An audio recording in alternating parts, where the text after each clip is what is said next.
Late Night Health continues. I'm Mark Alyn, along with the insane Daryl Wayne. Join us at latenighthealth.com, latenighthealth.com. During the second half of this hour, Gary Stewart, constellation therapist, will be joining us. We're going to talk about suicide with him, and he's got a lot of information on a number of things regarding suicide. So we'll look forward to that in about 30 minutes from now. Right now, we have a brand new friend, Dr. Julie Rosenberg. She's the author of Beyond the Mat.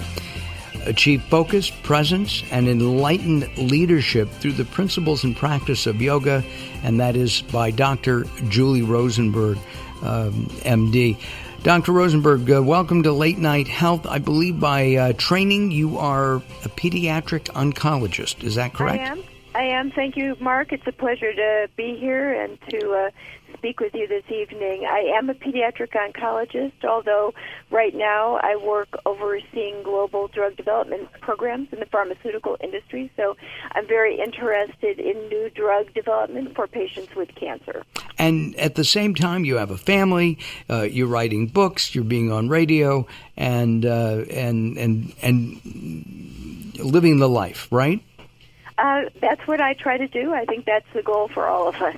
And that's what you told me your mission really is to help make people happier and healthier, not necessarily in that order. Yeah, I think, Mark, this is really a lofty goal as a physician or just, a person in general. But I've seen so much disease over the years working in the field of oncology.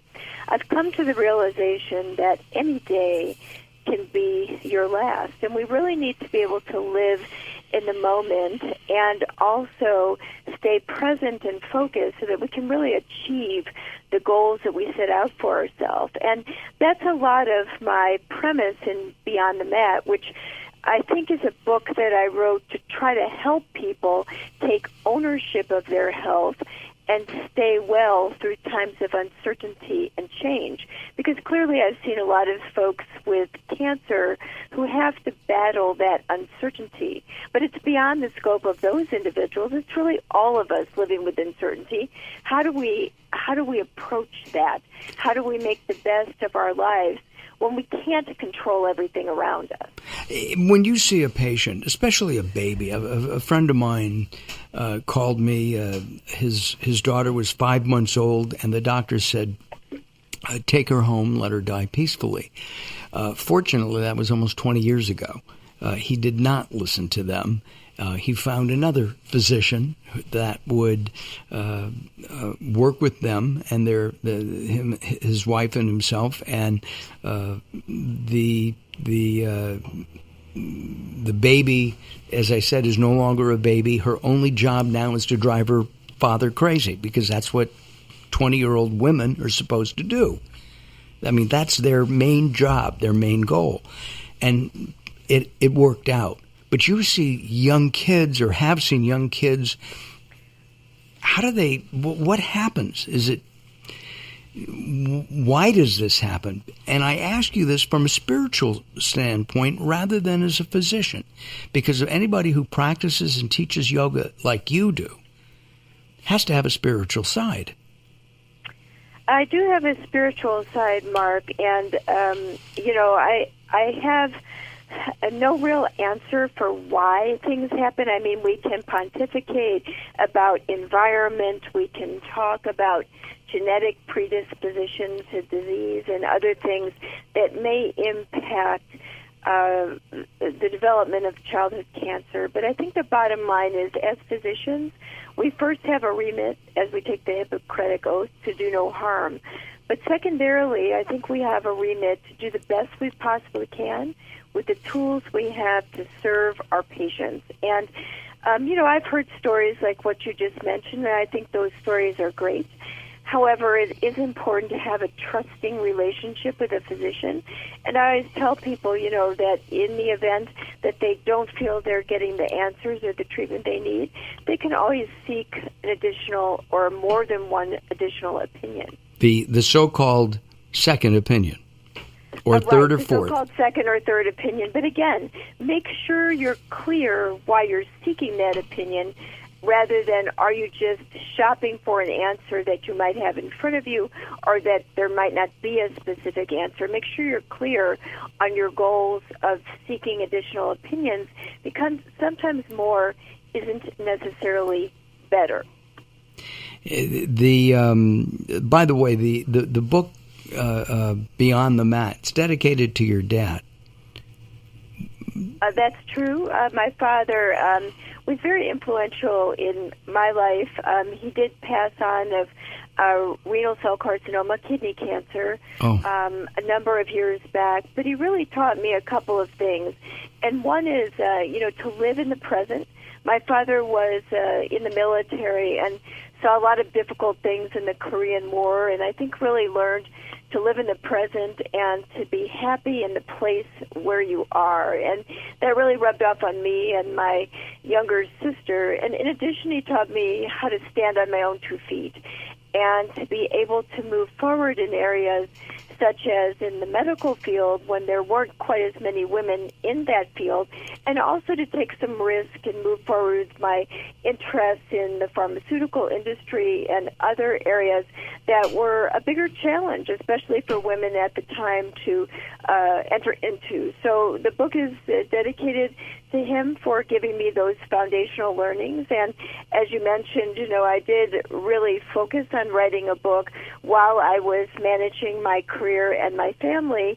And I think for many people who want to do the same, think about focus and also think about structure in your life, because I think we can find gaps and opportunities where we don't think they exist if we're really passionate about something and if we really want to do it. Will Beyond the Mat help people?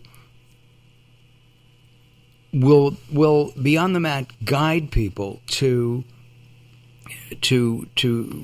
as a roadmap, do you think, to find peace and inner happiness? Is that part of the goal, which, according to many of the experts we've talked, if you're happy inside, you're going to be happy and healthier outside? Right. I think so Beyond the Mat is a book that is foundationally structured around the Yoga Sutras. But I want to be clear that it's not a yoga book. I really don't care if people step on a yoga mat. But as I mentioned, Mark, I think that structure is underrated. And so having some type of structured approach to living and leading oneself most optimally in modern times, I think it's important. So I go through a lot of things in this book where people can take ownership of their life and how they lead their life in many ways that don't require any money. We spend so much on our health care. It's a treatment-based model. But in this case, what can we adopt do you agree with for ourselves? Do you agree with that? Do we have a broken healthcare system? I think the healthcare system in many ways is problematic. What I would like to see and where I'm moving myself, I think in the discipline of medicine, is beyond treatment. I think there really needs to be an emphasis on ownership of one's health and health prevention. And while we can give lip service to so many things, bad habits are really problematic. I know the U.S. statistics best, but just for an example, there's still about 38 million people that smoke cigarettes despite all of these warnings. And I think that we really need to find a place of contemplation where we recognize what we may be doing to our own health and our own sense of well-being, and how we might change those things to lead ourselves better in modern times. And so that's really what I'm focused on in Beyond the Mat. It's a premise for optimal leadership. It can be utilized for personal leadership, a leadership structure in big corporations where I find myself these days, but also it's a way of living.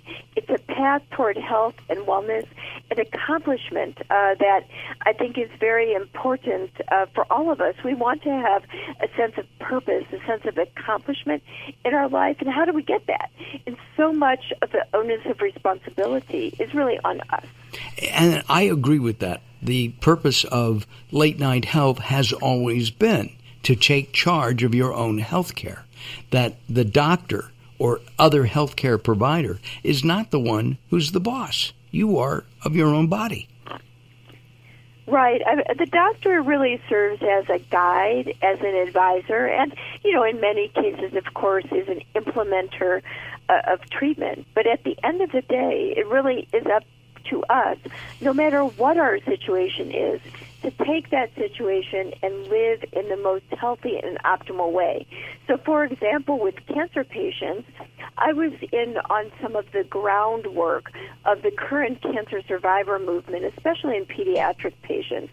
And I've been really privileged to be able to watch the cancer patients who are children overall go from a cure rate of less than 20% to now over 80%. And again, that's not disease specific, that's kind of overall. And I'd love to see that happen in more adult cancers. And of course, Dr. Rosenberg, we're going to take a break for just a couple of moments. The author of Beyond the Mat, this is really Beyond Your Life. That's really the name of the book.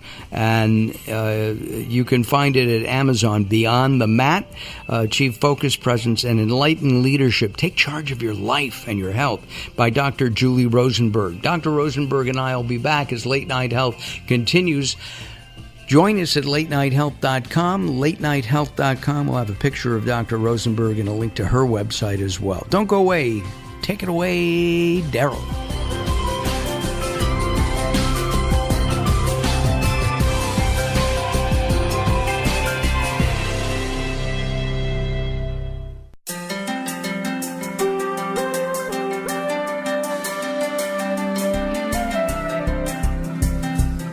Late Night Health is proud of our partnership with the EBC, the Evolutionary Business Council.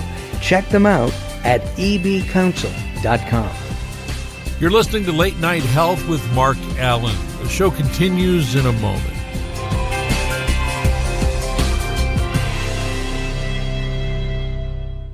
Hi, I'm Dee Wallace. Do you want to learn to use and focus the greatest manifestation tool available to mankind? Then join me for my amazing 6-week program, Fun, Focus, and Fruition, where you'll receive morning videos and evening audio guidance, 2 15-minute privates with me, and 3 one-hour group webinars. It begins July 2nd and space is limited, so sign up now at imdwallace.com. Join now to begin changing your life forever. Welcome to Guide to the Soul. This is Robert Clancy. Have you ever had one of those days where everything just goes wrong no matter what you do, and it just seems to get worse? If you're nodding your head, you know exactly what I'm talking about. You're probably thinking, yep, that sums up the last year of my life. If this is you, it's time to change your perspective. If you keep pushing on something only to experience setbacks, that's God's way of telling you to change your direction or just let it be for now. A door closed in your face is not a loss. It just means that there's an open window somewhere else for you. All you need to do is spread your wings and fly in that new direction. For more inspiration from Robert Clancy, visit guidetothesoul.com or go to the Moments with Robert page on latenighthealth.com.